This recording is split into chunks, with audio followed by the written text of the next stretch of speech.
Everyone, this is Anju. सबसे पहले मैं वेलकम करती हूँ अपने यूट्यूब चैनल पर। तो आज हम यहाँ पे डिस्कस करने जा रहे हैं करंट अफेयर के क्वेश्चन आंसर। तो काफ़ी अमेजिंग सेशन होने वाला है और हमने जो क्वेश्चन यहाँ पर लिए हैं बहुत ज़्यादा वेरी इंपॉर्टेंट क्वेश्चंस हैं आपके एग्ज़ाम पॉइंट ऑफ व्यू से, तो मुझे लगा आपके साथ शेयर करना चाहिए। तो चलो हम जल्दी से डिस्कस कर लेते हैं आज के जो हमारे क्वेश्चन हैं हमारे पास। तो पहला यहाँ पर जो क्वेश्चन है वो है, भारतीय मूल के वेदांत पटेल किस देश की विदेश विभाग के प्रधान उप प्रवक्ता बने हैं? 4 ऑप्शन हमारे सामने हैं। ऑस्ट्रेलिया, संयुक्त राज्य अमेरिका, न्यूजीलैंड और कनाडा। तो बताएं आंसर क्या होगा।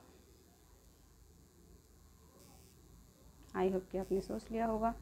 तो जो हमारा आंसर होगा वो होगा option number B is the right, संयुक्त राज्य अमेरिका। और यहाँ के जो ये उप प्रवक्ता बने हैं वेदांत पटेल, अब इन्होंने मंत्रालय की जब ये शपथ ले रहे थे तो इन्होंने खुलकर जो अभी रूस और यूक्रेन के बीच युद्ध हुआ है उस पर भी बात की है दैनिक समाचार सम्मेलन के दौरान। और अपनी ब्रीफिंग के दौरान इन्होंने क्या किया है, जो लिज ट्रस के यूके के प्रधानमंत्री बनने और JCPO के आसपास की बातचीत से संबंधित विषय पर भी इन्होंने चर्चा की है। मूव करेंगे अगले क्वेश्चन की तरफ। अंतर्राष्ट्रीय साक्षरता दिवस कब मनाया जाता है? 4 ऑप्शन हमारे सामने दिए गए हैं। 8 सितंबर, 10 सितंबर, 7 सितंबर, 5 सितंबर। क्विकली आंसर में क्या आंसर होगा इसका?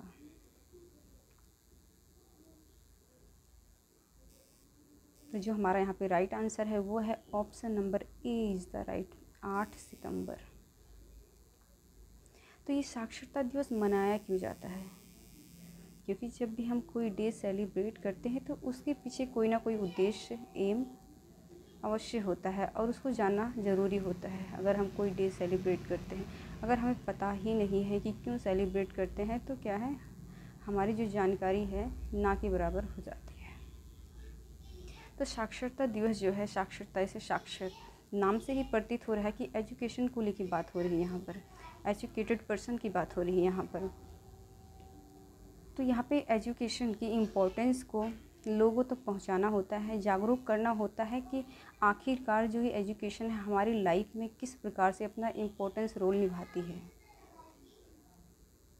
जैसे अंबेडकर जी थे वो भी बात करते थे कि जो एजुकेशन है मतलब एजुकेशन में इतनी बड़ी ताकत है जो हमारे देश के हर एक युवा तक, बड़े से लेकर मतलब आप ये लगा सकते हैं हर एक व्यक्ति हो, चाहे अमीर हो गरीब हो, बड़े छोटे तबके से लेकर बड़े तबके तक या बड़े तबके से लेकर छोटे तबके तक एजुकेशन पहुंचनी चाहिए। हमारे कॉन्स्टिट्यूशन में भी ये शामिल किया गया है कि 6 से 14 साल तक के बच्चों को फ्री में शिक्षा देनी चाहिए, क्योंकि शिक्षा एक ऐसा औजार है हर व्यक्ति के पास होना ज़रूरी है। शिक्षा में, एजुकेशन में एक ऐसी ताकत है कि एजुकेशन के बल पर आप किसी को भी झुका सकते हैं। कलम में इतनी ताकत होती है। आई होप कि समझ गए होंगे। तो मूव करेंगे अगले क्वेश्चन की तरफ। भारत का कौन सा राज्य पुरुष हॉकी विश्व कप 2023 की मेज़बानी करेगा?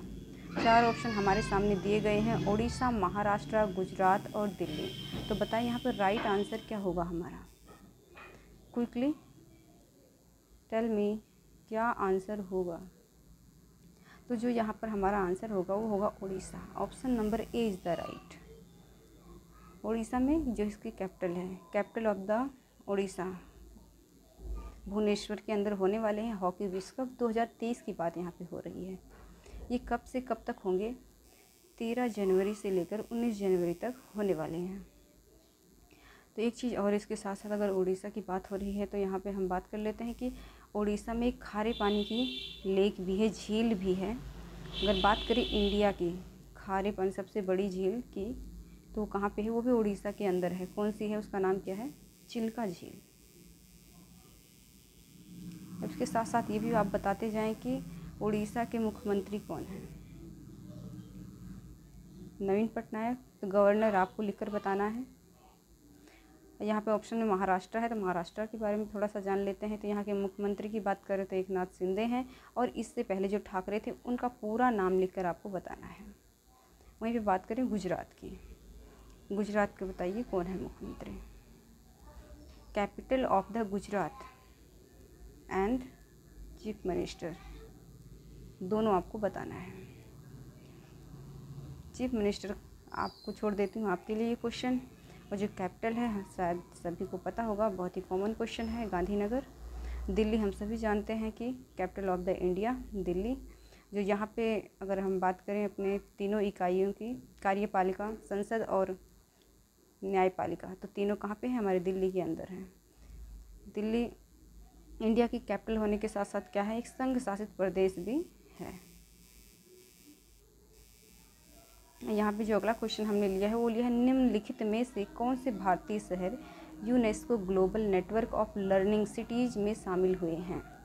4 ऑप्शन हमारे सामने दिए गए हैं, वाराणसी, लखनऊ और कोच्चि। बी है सूरत, मैसूर और कांचीपुरम। सी है वारंगल, त्रिशूर और नीलांबुर। डी है जयपुर, अहमदाबाद और पुणे। तो राइट आंसर क्या होगा बताएं क्विकली आंसर में। तो यहाँ पे जो हमारा राइट आंसर होगा वो होगा option number C is the right, Warangal, Thrissur और नीलांबुर। जो वारंगल है अगर बात करें ये तेलंगाना के अंदर है, और वहीं पे त्रिशूर और नीलांबुर की बात करें तो ये कहाँ पे है? ये है केरल के अंदर। अगला क्वेश्चन है, हाँ एक चीज़ और, जो इस लिस्ट में जो नाम शामिल हुए हैं, मतलब टोटल अगर बात करें तो 44 कंट्री हैं, और उनमें से जो 77 शहर हैं वो हमारे इंडिया के हैं। अगला क्वेश्चन है, गूगल डूडल 8 सितंबर को भूपेन हजारिका की 96वीं जयंती मना रहा है, वह किस कला से संबंधित हैं? 96 नवंबर की जयंती सेलिब्रेट कर रहा है गूगल डूडल, 18 सितंबर को सेलिब्रेट किया है भूपेन हजारिका की 96वीं। तो वो किस कला से संबंधित थे, किस क्षेत्र से संबंधित थे, वो आपको बताना है। तो प्लीज़ क्विकली आंसर मी। नृत्य से, गायन से, चित्रकला से, वास्तुकला से। तो जो यहाँ पे आंसर हमारा जो राइट है वो है गायन, मतलब option number B is the right, गायन, संगीत से संबंधित थे। जो ये भूपेन हजारिका जी हैं, ये कहाँ के रहने वाले थे? ये असम के रहने वाले थे। तो मतलब अगर ये असम के रहने वाले हैं तो इनके गीत भी किस में होंगे? असम भाषा में होंगे, असमिया लैंग्वेज में होंगे। और सबसे मुख्य बात जो है, इनकी जो गीत हैं वो मानवता को, भाईचारे को संबोधित करते हैं। तो काफ़ी अच्छे गीत हैं। आज हमारे बीच में नहीं रहे हैं, लेकिन अपने गीतों के सुरों से, संगीत के सुरों से हमारे दिल में एक छाप बना रखी है। तो अगला जो हमारा क्वेश्चन है, ब्राज़ील किस वर्ष एक स्वतंत्र राष्ट्र बना था? 1819 में, 1822 में, 1820 में, 1825 में। तो जल्दी से आंसर करके बताएं, कब स्वतंत्र राष्ट्र बना ब्राज़ील? तो इसका जो राइट आंसर होगा ऑप्शन नंबर बी, 1822 में बना। और यहाँ पे शासन किसका था? पुर्तगालियों का, पुर्तगाल का। 300 साल तक शासन किया है पुर्तगालियों ने ब्राज़ील पर। अगर यही सब बात करें अपने इंडिया पर जिसका शासन रहा है ज़्यादा टाइम तक, अंग्रेज़ों का, उन्होंने भी कितने साल तक किया था? 200 साल तक किया था। हमारे अखंड भारत को खंड खंड या खंड भारत बना के छोड़ दिया। अब हम सब को मिलकर अपने इंडिया को, अपने भारत को एक अखंड भारत का निर्माण करना होगा। भारत सरकार ने राजपथ का नाम परिवर्तित करके क्या रखा है? 4 ऑप्शन है हमारे सामने, कर्तव्य पथ, अहिंसा पथ, न्याय पथ, सत्य पथ। तो बताएं क्विकली क्या आंसर होगा हमारा यहाँ पे आंसर में। यस, यहाँ पे हमारा जो राइट आंसर होगा वो होगा option number E is the right, कर्तव्य पथ।